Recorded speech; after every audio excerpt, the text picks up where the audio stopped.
A feminist reading of James Baldwin's The Fire Next Time. Part 1. My dungeon shook. Letter to my nephew on the 100th anniversary of their emancipation. Introduction. I've been thinking about James Baldwin, who I'll be referring to as Jimmy going forward, because the delusion is strong in this one. I beg your indulgence. I've been reading his work and wondering how he could be so incisive and so insightful when it came to the oppression and dehumanization that is racism, but so dense and blind when it comes to the oppression and dehumanization that women face on the basis of gender. This gap has been especially jarring for me as I was rereading The Fire Next Time. Everything he had to say about race and white supremacy could be said about gender and patriarchy. Everything he had to say about black people under white supremacy could in one way or another be said about women under the patriarchy. So come with me on this brief journey where we take Jimmy Baldwin's insights on race and white supremacy and apply them to gender and the patriarchy. It'll be fun, or at the very least informative. I promise. And it's Jimmy, so it'll be hella incisive, perceptive, and brilliant. He believed white people.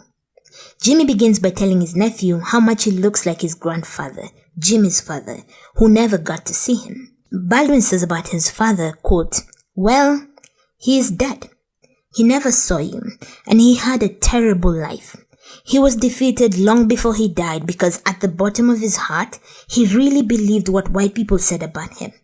This is one of the reasons that he became so holy." End quote. Something about that passage just breaks my heart. He really believed what white people said about him, and it's one of the reasons he was defeated long before he died. One of the reasons why he became so holy. If you believed what white people say about black people, it would kill you. I can't imagine what white people were saying then, when they didn't need to pretend in fear of public shaming and consequences. There's a lesson here about not letting your enemies tell you anything about yourself. There's also something here that I see that happens to women and girls.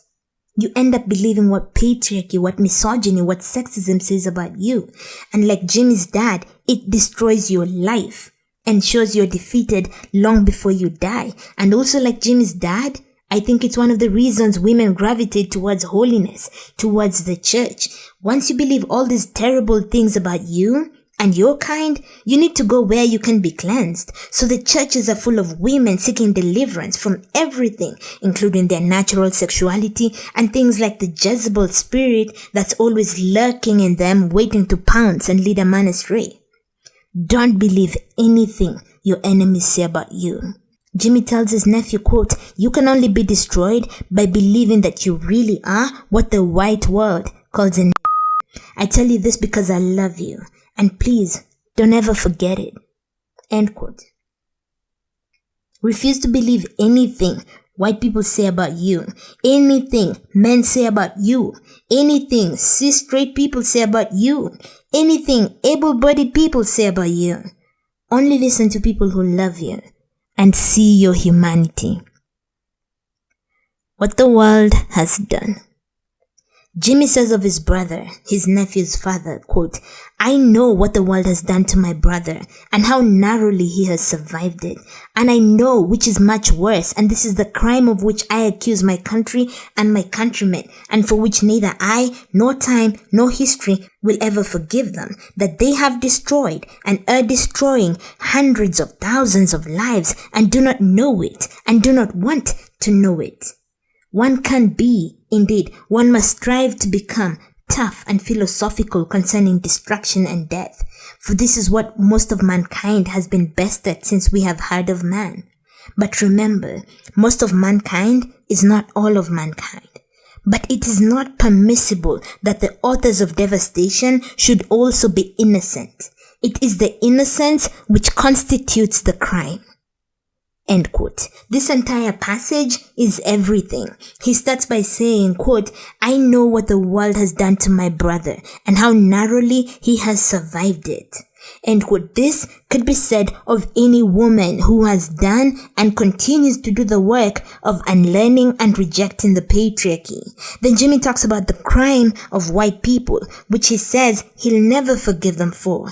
Quote, that they have destroyed and are destroying hundreds of thousands of lives and do not know it and do not want to know it. End quote. This is men. Millions of lives are destroyed by men and they do not want to know it. They don't care to know it. If you have ever tried explaining the sexism and misogyny that women live under to men, you know that they don't know and they don't care to know. In closing, Jimmy says, quote, but it is not permissible that the authors of devastation should also be innocent. It is the innocence which constitutes the crime. The authors of the devastation women face cannot then claim innocence. It is that innocence that constitutes the crime. I want to holler at the accuracy. About the innocents, the white people, and in our case, the men who hear this pronouncement and start protesting, Jimmy says, quote, I hear the chorus of innocents screaming, no, this is not true. How bitter you are. But I am writing this letter to you to try to tell you something about how to handle them. End quote. Even today, I hear the chorus of innocence. I deal with the chorus of innocence every time I interact with a man. I'm certain if this somehow finds its way to the screen of a man, loud melodies from the chorus of innocence will fill the air. Happy birthday, James. This is one of the passages from this essay that sticks with me the most, for many reasons that I'll share shortly, but I think also because I saw Chris Rock perform it and it just stuck with me. I'll attach the Chris Rock performance if the copyright gods allow. Jimmy says of the day his nephew was brought home, quote, well, you were born. Here you came, something like 15 years ago, and though your father and mother and grandmother, looking about the streets through which they were carrying you, staring at the walls into which they brought you, had every reason to be heavy-hearted, yet they were not. For here you were, Big James, named for me. You were a big baby. I was not.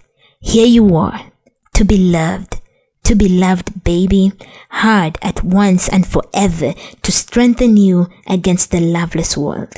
Remember that. I know how black it looks today for you. It looked bad that day too. Yes, we were trembling. We have not stopped trembling yet. But if we had not loved each other, none of us would have survived. And now you must survive because we love you and for the sake of your children and your children's children. End quote. There's a lot about this passage to unpack. First, one of the things that moves me about it is just how it's filled with love. How openly he talks about loving his nephew. How they all loved him. How they've all survived because they loved each other. They loved each other. It gets me every time. Second, there's so much about this passage that I don't understand. Not mentally, but emotionally. I feel like because of the way I see the world, I would never bring a child here. It feels to me like there's just too much pain and suffering here. Plus, in keeping with the patriarchal line, I couldn't imagine bringing a girl here. And even if I had a boy, the thought of them being influenced by this society and turning out like the men who make life hell for women is too much to overcome for me. So for that reason and more, your girl is out. Still, Jimmy's family, even while trembling because they were clear about what the world is like for a black baby boy, still were not heavy-hearted as they brought Big James home. It's almost like having the baby was an act of resistance, a refusal to let the white world kill them. Jimmy says, quote, here you were, to be loved baby, hard at once and forever to strengthen you against the loveless world. End quote. The baby was there to be loved, hard and at once forever, strengthening them against the loveless world. Here to be loved, not for nothing else, but to be loved. In this world that acts like black people don't deserve nothing, much less love, the baby was here to be loved. Then Jimmy adds, quote, but if we had not loved each other, none of us would have survived. And now you must survive because we love you and for the sake of your children and your children's children. End quote. I love it. Take no one's word for anything. Jimmy says, quote, "You were born where you were born and faced the future that you faced because you were black and for no other reason. The limits of your ambition were thus expected to be set forever. You were born into society which spelled out with brutal clarity and in as many ways as possible that you were a worthless human being. Wherever you have turned, James, in your short time on this earth, you have been told where you could go and what you could do and how you could do it and where you could live and who you could marry.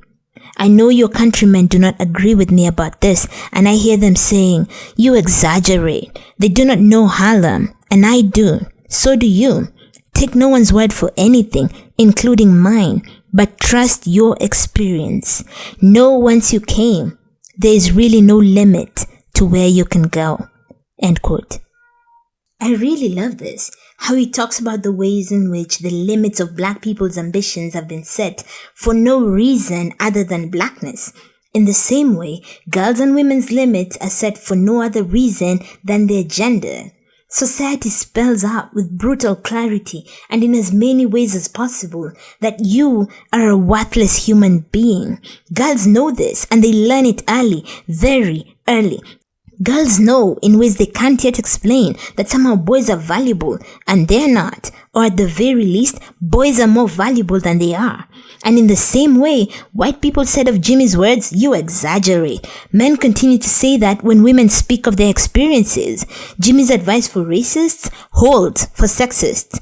Take no one's word for anything, including mine, but trust your experience.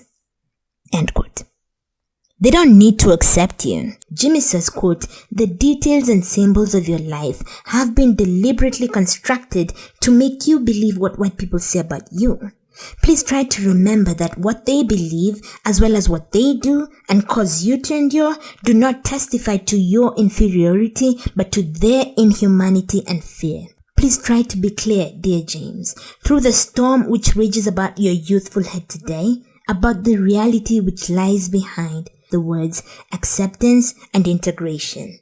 There is no reason for you to try to become like white people, and there is no basis whatever for their impertinent assumption that they must accept you. The really terrible thing, old buddy, is that you must accept them. And I mean that very seriously." End quote. This line always gets me. Quote, "Please try to remember that what they believe, as well as what they do, and cause you to endure, does not testify to your inferiority, but to their inhumanity and fear." End quote. I love what he says about acceptance and integration. Quote, "There is no reason for you to try to become like white people, and there is no basis whatever for the impertinent assumption that they must accept you." End quote. This is something women and girls need to internalize. There is no basis whatever for men's impertinent assumption that they must accept you. None. Men do not need to accept you. Let it sink in. There is no reason for you to try to become like men, and no reason whatsoever for men's belief that men must accept you. Now I'll tell you what I didn't understand. Jimmy says, quote, "The really terrible thing, old buddy, is that you must accept them." And I mean that very seriously. You must accept them and accept them with love. End quote. I don't get what Baldwin meant by this, but I'll tell you this. I don't accept men. I don't love them. In fact, hate, loathe, despise, come closer to it. So yeah, if you get what Jimmy meant by this, we're the ones to accept them bit, let me know in the comments. Until then, misandry is the word. Identity. Heaven and earth are shaken. Jimmy says, quote, "For these innocents who have no other hope, they're in effect still trapped in a history which they do not understand. And until they understand it, they cannot be released from it. They have had to believe for many years, and for innumerable reasons, that black men are inferior to white men. Many of them indeed know better, but as you will discover, people find it very difficult to act on what they know. To act is to be committed, and to be committed is to be in danger. In this case, the danger in the minds of most white Americans is the loss of their identity. Try to imagine how you would feel if you woke up one morning to find the sun shining and all the stars aflame. You would be frightened because it is out of the order of nature. Any upheaval in the universe is terrifying because it so profoundly attacks one's sense of one's own reality. Well, the black man has functioned in the white man's world as a fixed star, as an immovable pillar. And as he moves out of his place, heaven and earth are shaken to their foundations. You, don't be afraid. I said that it was intended that you should perish in the ghetto, perish by never being allowed to go behind the white man's definitions, by never being allowed to spell your proper name. You have, and many of us have, defeated this intention, and by a terrible law, a terrible paradox, those innocents who believe that your imprisonment made them safe are losing their grasp of reality. End quote. This entire passage captures what we see happening in the world now regarding gender relations. This part where he says, quote, they have had to believe for many years and for innumerable reasons that black men are inferior to white men. Many of them indeed know better, but as you will discover, people find it very difficult to act on what they know. End quote. Men need to believe all the things that have been said about women's inferiority. For numerous reasons, they have had to believe, and they continue to want to believe it. This is why men, with and without microphones everywhere, are fighting tooth and nail to hold on to their only identity they know: masculinity. It's why they're fighting to hold on to this system that's responsible for so much harm. Like white people, many of them know better, but they find it difficult to act on what they know because their identity is linked to the current order. As Jimmy says, quote, to act is to be committed, and to be committed is to be in danger. In this case, the danger in the minds of most white Americans is the loss of their identity. End quote. For men, it's the loss of their masculine identity. This is why I think men need to give up on the whole masculinity project. All of it. No positive masculinity or healthy masculinity, whatever. Just let it go. What do you have once you let it go? What's left, guys? What's left? Some Sunday in August, my mom was around, and so I ended up watching a local church service. Before the sermon began, there was a Thanksgiving service type thing, and so this guy who just completed high school spoke right after his elder sister. In introducing himself, he said, I'm the firstborn son. That's how attached to masculinity even young men are. He can't say he's the second or thirdborn. Not that. He's the firstborn son. You need to know that he is the first of the men. You see that? That's why men have to let it go. Too much of their identity is tied up in the patriarchy and masculinity, and there's little left once that's taken away. What's happening with them is what happens to white people as black people move. Jimmy says, quote, try to imagine how you would feel if you woke up one morning to find the sun shining and all the stars aflame. You would be frightened because it is out of the order of nature. Any upheaval in the universe is terrifying because it so profoundly attacks one's sense of one's own reality. Well, the black man has functioned in the white man's world as a fixed star, as an immovable pillar, and as he moves out of his place, heaven and earth are shaken to their foundations. Those innocents who believe that your imprisonment made them safe are losing their grasp of reality. End quote. Women are going to continue moving out of their assigned place. Heaven and earth are going to be shaken. And those who believe that our imprisonment kept them safe better brace for one heck of a wild ride. A ride that women will come out on top of. See themselves as they are. In closing, Jimmy says, and if the word integration means anything, this is what it means, that we, with love, shall force our brothers to see themselves as they are, to cease fleeing from reality and to begin to change it. For this is your home, my friend. Do not be driven from it. Great men have done great things here and will again. And we can make America what America must become. It will be hard, James. But you come from sturdy peasant stock, men who picked cotton and dammed rivers and built railroads, and in the teeth of the most terrifying odds, achieved an unassailable monumental dignity. You come from a long line of great poets, some of the greatest poets since Homer. One of them said, the very time I thought I was lost, my dungeon shook and my chains fell off. You know and I know that the country is celebrating 100 years of freedom 100 years too soon. We cannot be free until they are. God bless you, James, and Godspeed. Your uncle, James. End quote. I don't know about loving our brothers, but I'm totally on board with forcing them to see themselves as they are, forcing them to cease fleeing from reality and begin to change. For this is our home, and we will not be driven from it. Great women have done great things here and will again, and we can make this world what it must become. It will be hard, but we come from steady stock, women who in the teeth of the most terrifying odds achieved an unassailable and monumental dignity. We come from a long line of poets, some of the greatest poets since Sappho and Maya Angelou and Gwendolyn Brooks and Joan Jordan. One of them said, "The very time I thought I was lost, my dungeon shook and my chains fell off." You got this. We got this. Your uncle, James. Until next time, remember who you are, love life, love people, and stay lunatic.